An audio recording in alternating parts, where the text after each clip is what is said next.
Elizabeth is a middle-aged lady who works as a junior high school teacher. Her area of work might lead one to believe that she is responsible and compassionate. However, this is not the case. Elizabeth, on the other hand, is a reckless and unpleasant lady who swears at her students and forces them to watch films in class. She is usually under the influence of either drink or drugs. Elizabeth has just one goal in life: to marry a wealthy man and steal all of his money. In brief, she is a gold digger. Elizabeth is currently dating the son of a very rich businessman, and things are going well for her. So she arrogantly leaves her job at school one day, claiming that she no longer needs to work.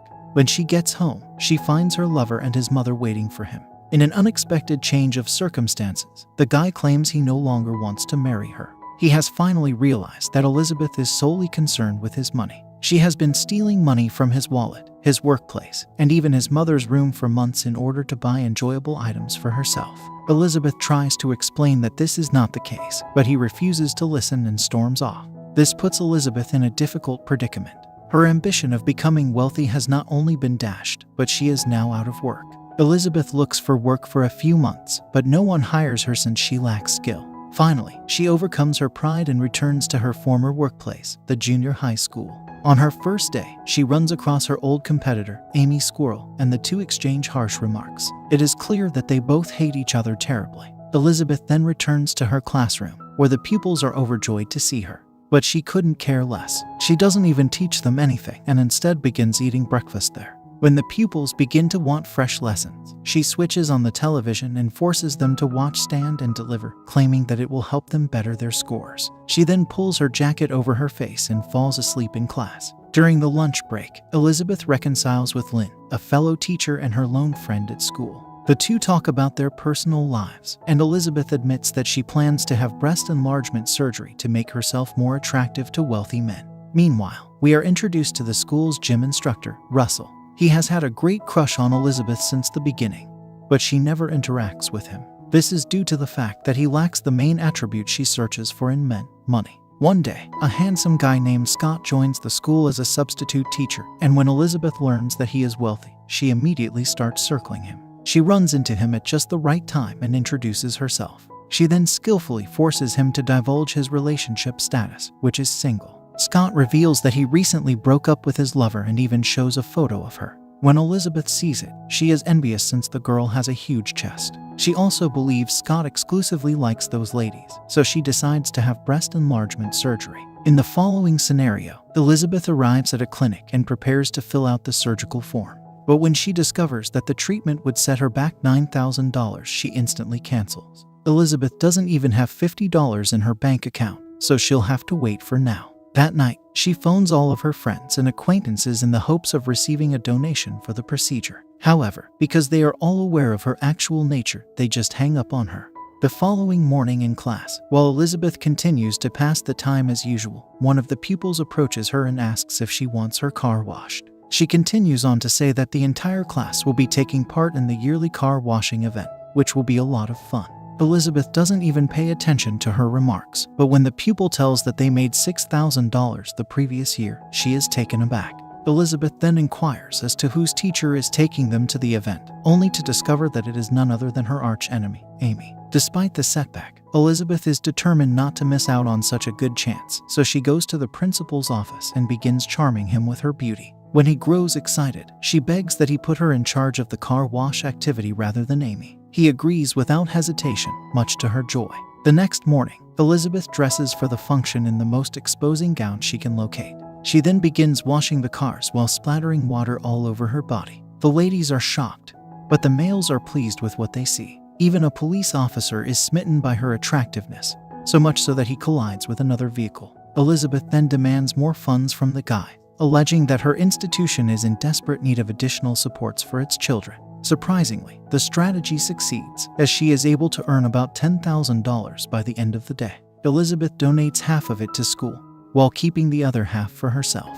Meanwhile, Amy finds about this and confronts the principal furiously. The latter is urinating himself in the toilet, so he is understandably outraged by the unexpected invasion of his privacy. Amy accuses Elizabeth of stealing school funds and asks that she be punished. The principal, on the other hand, claims he can't do anything until substantial proof is produced against her.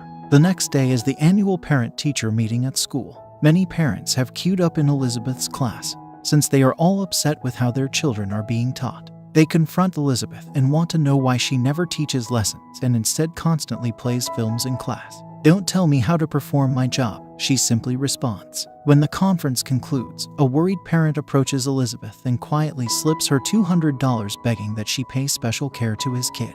This gives our intelligent protagonist still a second idea. She meets with each parent individually and accepts money from them, offering to give their children individual attention. Elizabeth is now only $2,000 away from having her breast enlargement surgery. She continues to be reckless and completely neglects her students as the days pass. Elizabeth similarly refuses the gym instructor's overtures, but she develops a connection with him.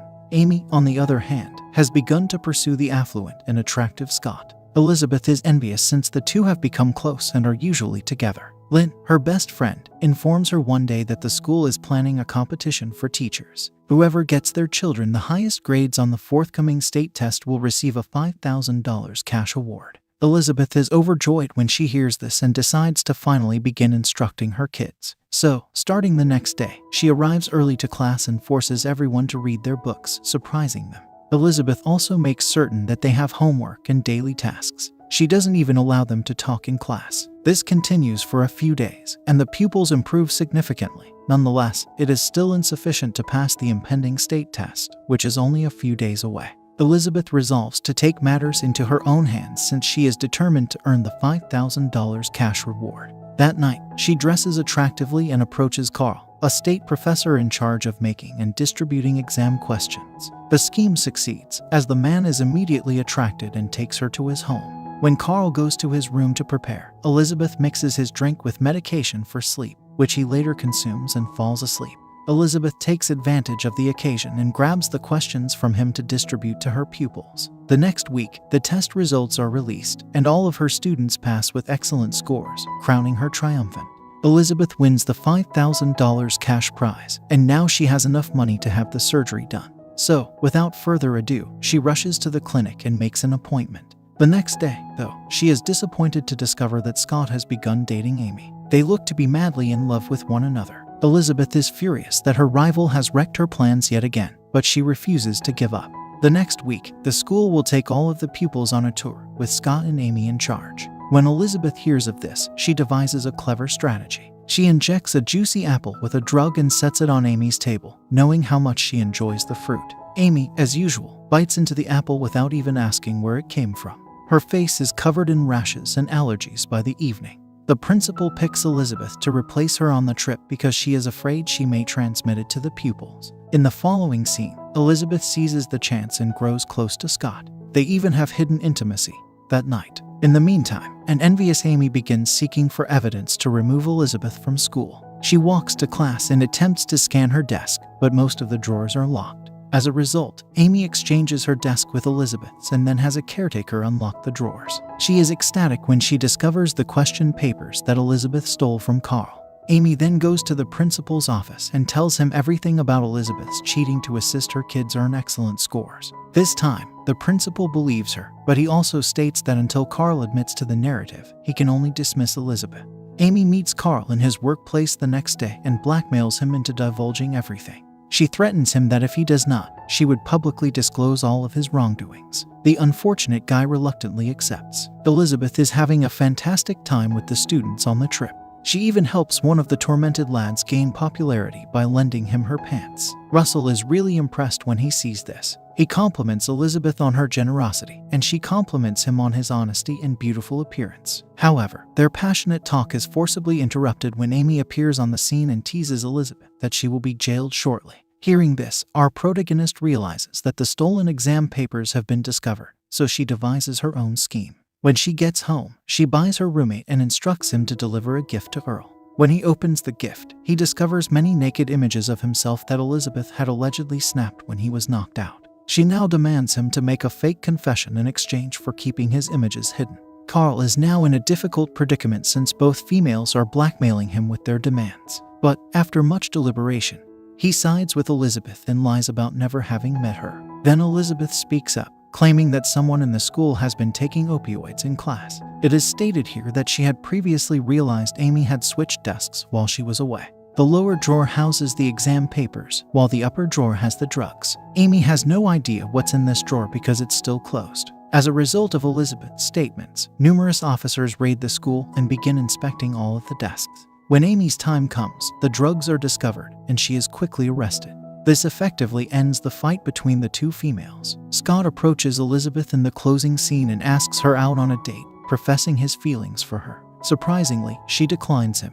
Elizabeth claims she already has someone in her life who is intelligent, loving, and attractive. She then turns to Russell and passionately kisses him, so initiating their romance. Elizabeth also cancels her breast enhancement operation since she no longer wants to attract wealthy men. The film concludes with Elizabeth promising to be a dedicated teacher and assist all of her pupils obtain high academic results in the future. Yes, sadly, this is the dumb grass ending.